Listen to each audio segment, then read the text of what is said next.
El Hogar Seguro Virgen de la Asunción, ubicado en jurisdicción de San José Pinula, se convirtió en un infierno, se convirtió en hogar de la muerte esta mañana. 19 niñas fallecieron en ese lugar, víctimas de un pavoroso incendio, y 2 más han fallecido ya en centros hospitalarios, de las más de 40 que fueron trasladadas específicamente a la emergencia del Hospital Roosevelt y a la emergencia del Hospital General San Juan de Dios. La cifra podría aumentar de manera alarmante, tomando en cuenta que muchas de estas niñas que permanecen todavía con vida en estos centros hospitalarios están en estado delicado, y pese al esfuerzo de los médicos, por supuesto, podríamos tener malas noticias en pocas horas. Vamos a continuar con el tema, pero ahora le damos la bienvenida al licenciado Julio Clavería, experto en temas de seguridad y justicia. Licenciado Clavería, gracias por atender el llamado una vez más de T13 Noticias. Gracias, muy buenas noches. Buenas noches, licenciado Clavería.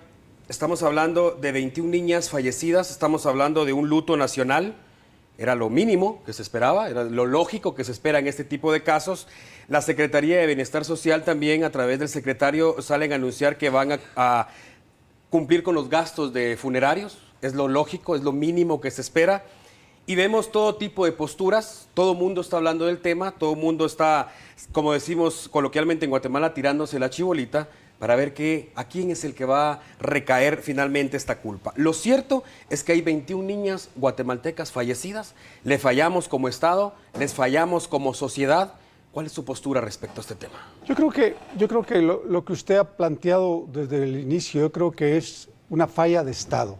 Creo que desde algunos tiempo para acá, el trabajo que se ha venido haciendo en el tema de la niñez, el tema de la juventud, no ha sido lo suficientemente bueno para dar oportunidades para que las jóvenes puedan tener un mejor futuro en el país. Si no, no hubieran migraciones de menores de edad para otros sucedido en Guatemala. Pero yo también creo de que efectivamente hoy, como usted muy bien lo plantea, todo el mundo se está rasgando las vestiduras cuando sabíamos positivamente que este tipo de temas podía suceder en cualquier momento. Era una bomba de tiempo. Podía suceder en cualquier momento, como pueden suceder en las cárceles. Correcto. O en cualquier otro lugar. Yo creo que lo más importante aquí primero es, de verdad, sumamente lamentable la pérdida de vidas, especialmente de estas niñas, pero es una realidad también de que efectivamente la infraestructura de este lugar no era la adecuada. Aquí habían menores en resguardo para su protección y menores transgresores de la ley. En los menores de resguardo habían niños discapacitados, niños abandonados, menores abusados y menores violadas. Y en el caso de los transgresores menores, pues hay de todo. Yo creo que este es un primer gran problema en el que habían hombres y mujeres conviviendo, aunque estuvieran separados, conviviendo en un mismo lugar. ¿Quién autoriza esa convivencia en el mismo sitio? Es el sistema judicial, son ellos los que trasladan, las que dicen fulano de tal, es el juez el que va para tal lado y ahí van los menores. Pero yo creo también que ha sido parte de la problemática que ha tenido el sistema. Yo creo que el sistema es el que ha fallado. Creo que efectivamente tampoco se cuentan con los recursos suficientes para poder mejorar todo el sistema de corrección para menores y de resguardo para los menores. Por lo tanto, la falla es una falla de Estado y aquí lo que hay que hacer es corregirla. El hecho ya se sucedió desgraciadamente, lamentablemente, y lo que tenemos que pensar es cómo vamos a solucionar esto. Porque lo platicábamos con usted perfectamente. ¿Cuántos días va a durar esta tristeza en el pueblo de Guatemala? 3 días, 4 días y después simplemente nos olvidamos hasta que vuelva a suceder otra tragedia. No puede ser, eso no puede ser. Lo que tenemos que hacer es enfocarnos y ver cómo vamos solucionando este tipo de problemas que afectan a la niñez y a la juventud, que son el verdadero patrimonio de un país.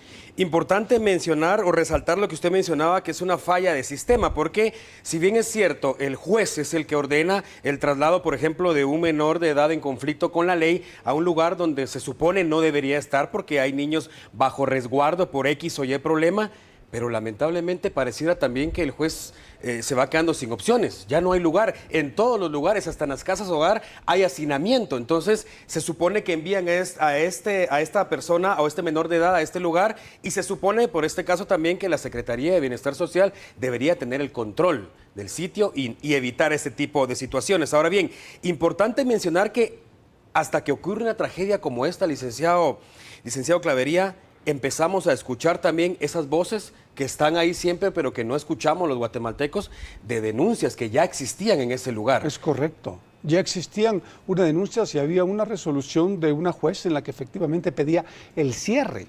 Fíjese, el cierre de este hogar, porque no llenaba las condiciones precisamente para que estuvieran estos menores. No se cumplió y el resultado es sumamente lamentable. Pero aquí hay un punto que yo creo que es bien importante también resaltar, es el trabajo de la PGN. Correcto. Porque cuando se agarra, un menor es abandonado, o un discapacitado es abandonado, o un transgresor, se debe de perfilar también a la familia. Correcto. Para saber qué pasó, cómo pasó y por qué pasó, para que los jueces puedan tener mucho más elementos para saber a dónde enviar a los base bien cimentada para tomar la decisión. Porque normalmente no sucede así, esa es una realidad. Y entonces normalmente los jueces se ven también obligados a enviarlos a donde pueden, porque no hay otros lugares para hacerlo. No se trata de echarle la culpa ni a Bienestar Social, ni a los tribunales, ni a la PGN, ni a nadie, sino se trata de solventar un problema que está afectando hoy a muchas familias guatemaltecas, especialmente de escasos recursos, y que tenemos que resolver el problema para que no se vuelva a suceder. Pero lo más importante es que no se nos olviden que estos hechos pueden volverse a suceder muy fácilmente si no se toman las medidas para solucionarlos. Este es un punto importante, licenciado Clavería.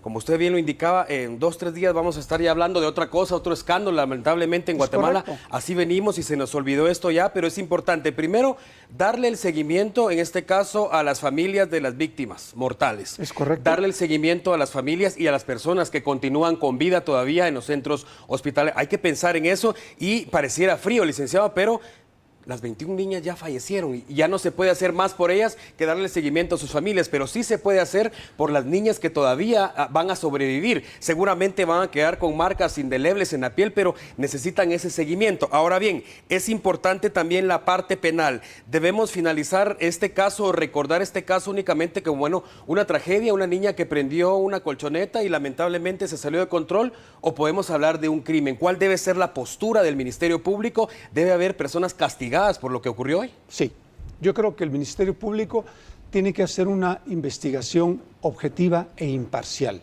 que permita determinar con exactitud qué sucedió, cómo sucedió y por qué sucedió, y quiénes son los responsables de esto.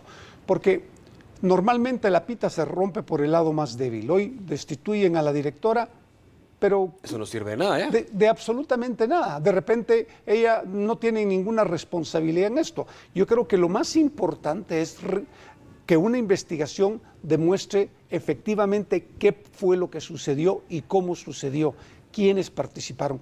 Porque efectivamente estas niñas una noche antes se habían fugado de este centro y fueron recapturadas y aisladas precisamente para que ya no volvieran. Si usted me lo permite, quiero interrumpirlo en ese punto. Si hablamos de una fuga, si hay niñas que quieren fugarse de ese lugar, es porque en ese lugar no son bien recibidas, están siendo maltratadas, si no, no van a querer fugarse. Podría ser, pero aquí lo importante es determinarlo, y esa es la función que le corresponde al Ministerio Público.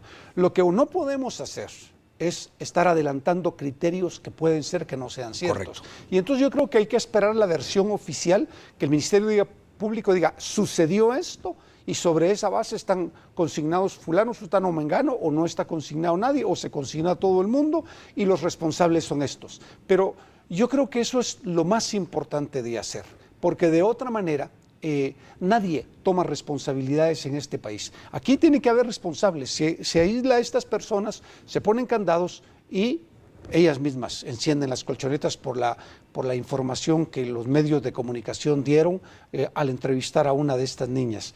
Por lo tanto, fue muy difícil poder sofocar el fuego, pero se pudo haber posiblemente abierto de manera inmediata la Protocolos puerta. de emergencia, Algo, correcto. fallaron los protocolos, fallaron los manuales o simplemente no tienen protocolos, no tienen manuales y no tienen la gente preparada en materia de seguridad precisamente para estas eventualidades. En seguridad, absolutamente todo se practica.